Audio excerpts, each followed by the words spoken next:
আমরা শেখ হাসিনার সময় দেখেছিলাম শেখ হাসিনা কতক্ষণ হলো গণভবনে মাছ ধরত, কতক্ষণ তাহাজ্জুদের মুনাজাত দিত। তা একজনকে ফেসিস্ট সিস্টেমের কাঠামোর অনেক উপরে উঠানো হয়েছে। সবাই দুনিয়ার খারাপ, শেখ হাসিনা ভালো ছিল। এখন এই পরিস্থিতি দেখতে পাচ্ছি সবাই খারাপ, কেউ চান্দাবাজ, কেউ দুর্নীতিবাজ, কেউ সন্ত্রাসী, কিন্তু একজন আল্লামা উপস্থিত হয়েছেন, উনি সব ভালো। উনি ট্রাফিক সিগন্যালে দাঁড়িয়ে যান, বিদ্যুৎ কমিয়ে দেন, সব কিছু উনি ভালো কাজ করে। কিন্তু আমি আপনাদেরকে অনুরোধ করব, আপনারও মেয়ে সন্তান আছে দুইজন, আপনার ওয়াইফ আছে, আমাদেরও মা বোন আছে, অনেক কষ্টের জায়গায় যদি এই গণ অভ্যুত্থানের পরে কোনো বোনদের আমরা দর্শন হতে দেখি, প্লিজ মাপ চাই, বাংলাদেশে দর্শন আপনারা বন্ধ করুন, দ্রুত উদ্যোগ নিন, না হলে আমরা রাজপথে নারীদের নিয়ে কর্মসূচিতে দিয়ে বাধ্য হবো ইনশাআল্লাহ। লাস্ট কথা যেটা, আমরা এখনো বিচার বুঝে পাই নাই।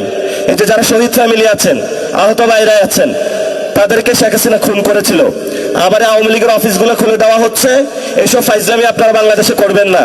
যদি আপনারা ফাইজলামি করতে চান তাহলে কিভাবে হলো আপনাদেরকে সাইজ করতে হয় সেটাও আমরা জানি।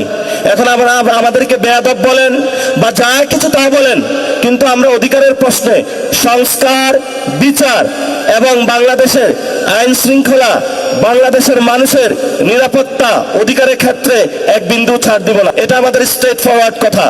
এবং আপনারা যদি আসেন, রাজপথে লড়াই হবে, কিন্তু আমরা এই ক্ষেত্রে এক বিন্দু ছাড় দিতে রাজি না। এজন্য যারা আপনারা আজকে ইফতার মাহফিলে উপস্থিত হয়েছেন, লড়াই মাত্র শুরু হয়েছে, ইনশাআল্লাহ লড়াই চলবে।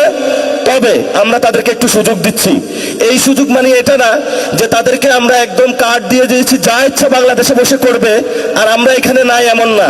আমরা এখনো বাইচা আছি, আমরা এখনো কোথাও বাইসা যাই নাই। তো এই জন্য যারা এখানে এসেছেন লন্ডন থেকে আর যেখান থেকেই, এই কাজগুলা ভাই আপনি দ্রুত করেন। ছোট ভাই হিসাবে আপনার কাছে অনুরোধ করছি, দর্শন বন্ধ করেন, বিচার করেন, রিফর্ম অ্যাসেম্বলি করেন, এরপর আপনি একটু শান্তিতে কাজ করেন। ধন্যবাদ সকলকে, উত্তরাবাসীকে। আমি এখানে ইলেকশন করার কথা ছিল, ভাগ্যের পরিক্রমায় ঢাকা 8-এ গিয়েছিলাম।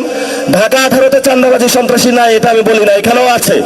উত্তরখান দক্ষিণখানে অনেক সন্ত্রাসী কার্যক্রম চলেছিল, আমাদের প্রার্থী আরিফুল ইসলাম আদিবের উপরে সেই সময় আক্রমণ চালানো হয়েছিল। আমরা সেই কাহিনীগুলো কিন্তু জানি, কারা করেছিল তারাও জানি। আমরা আপনাদেরকে বলবো হুঁশিয়ার, সাবধান। আর যদি এক পা বাড়ানোর চেষ্টা করেন তাহলে আমরা আপনাদেরকে মোকাবেলা করতে পারবো। ভোট কিন্তু একদম আকাশ পাতাল বেশি হয় নাই, কাছাকাছি হয়েছে। আমাদেরকে যারা ভোট দিয়েছে তাদের প্রতি আমাদের দায়িত্ববোধ রয়েছে। এই জন্য হলে ধীরে সুস্থে কাজ করবেন, উচ্ছৃঙ্খলভাবে গাড়ি চালাবেন না। বাংলাদেশের মানুষ ধীরে সুস্থভাবে চায়। এই যারা ড্রাইভিং সিটে বসেছে, রেকলেস ড্রাইভার হবেন না। ধন্যবাদ সকলকে, দোয়া করবেন। টাইম না, ইনশাআল্লাহ ভবিষ্যতে কথা হবে। উত্তরা 7 নম্বর সেক্টরে নামাজ পড়বো, তারাবির নামাজ। সবাই একসাথে আসবেন, আড্ডা দিব ইনশাআল্লাহ। সবাই ভালো থাকবেন। আসসালামু আলাইকুম ওয়া রাহমাতুল্লাহি ওয়া বারাকাতুহু।